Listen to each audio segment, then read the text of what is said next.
Imaginemos una estructura del tamaño del Empire State Building, construida con más de 400.000 toneladas de acero, a la deriva en alta mar. Transporta una carga valorada en cientos de millones de dólares, pero carece de frenos, de una forma inmediata de detenerse y de una inercia tan inmensa que desafía la intuición humana.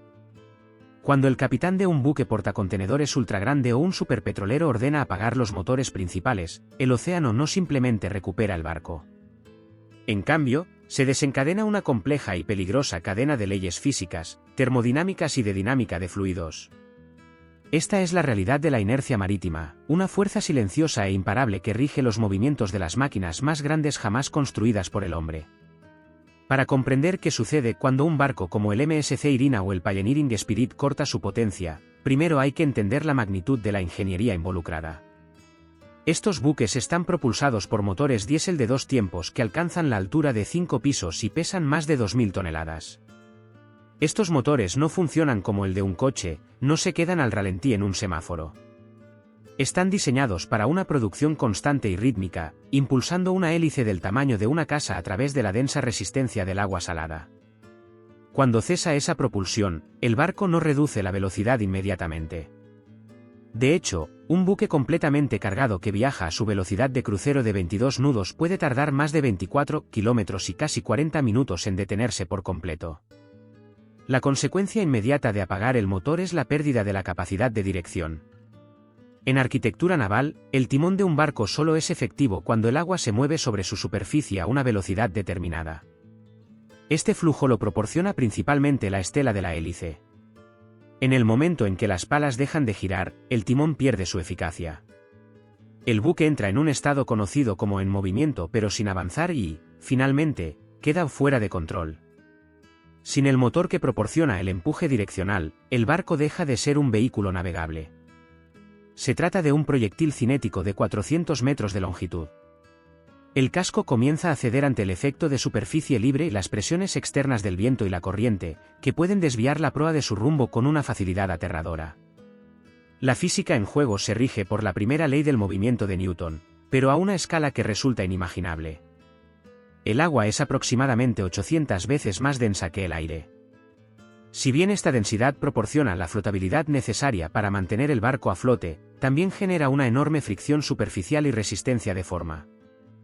Sin embargo, la masa de un megabuque es tan grande que su momento lineal, calculado como el producto de su masa y velocidad, supera la resistencia del agua durante un tiempo asombroso.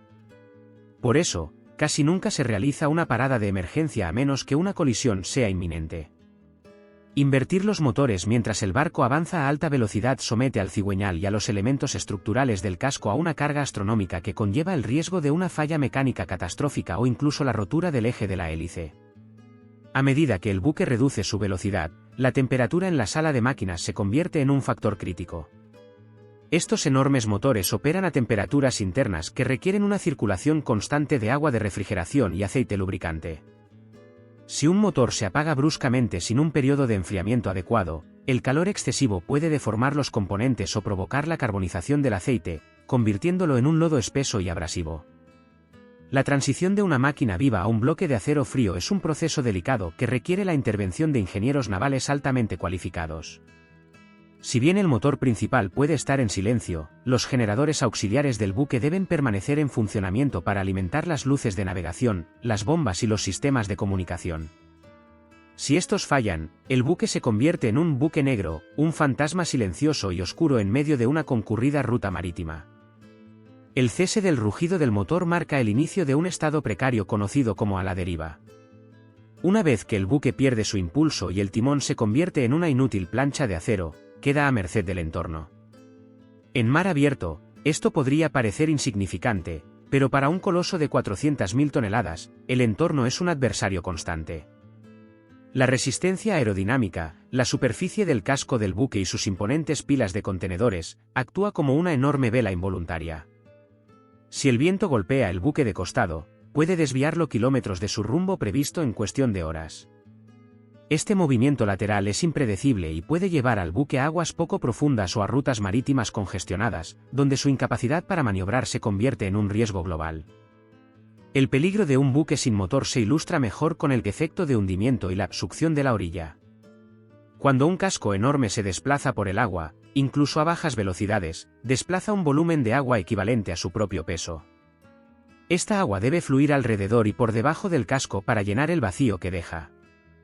Cuando un barco queda a la deriva sin propulsión cerca de la costa o en un canal, este flujo se vuelve asimétrico. El barco puede ser arrastrado hacia el banco submarino más cercano o hundirse, pudiendo chocar contra el lecho marino.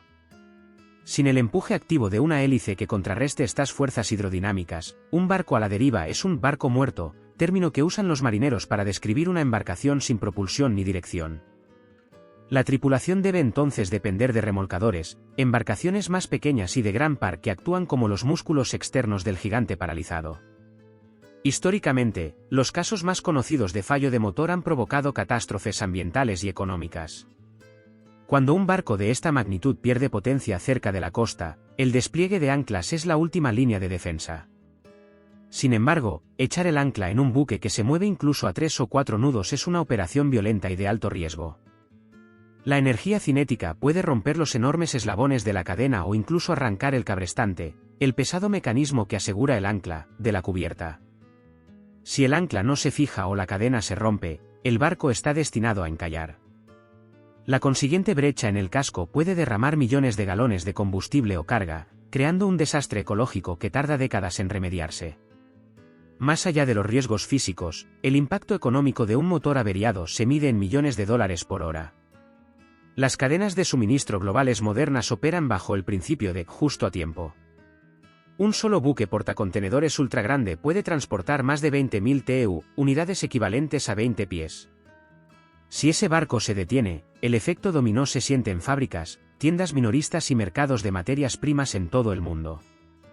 La recuperación mecánica de un motor averiado no es tan simple como girar una llave, consiste en purgar las líneas de combustible, precalentar el fuelóleo pesado hasta alcanzar la viscosidad adecuada y usar aire comprimido para impulsar los enormes pistones.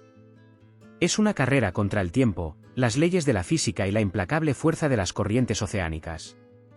En definitiva, el silencio que sigue al apagado de un motor en el barco más grande del mundo no es apacible, sino una cuenta atrás.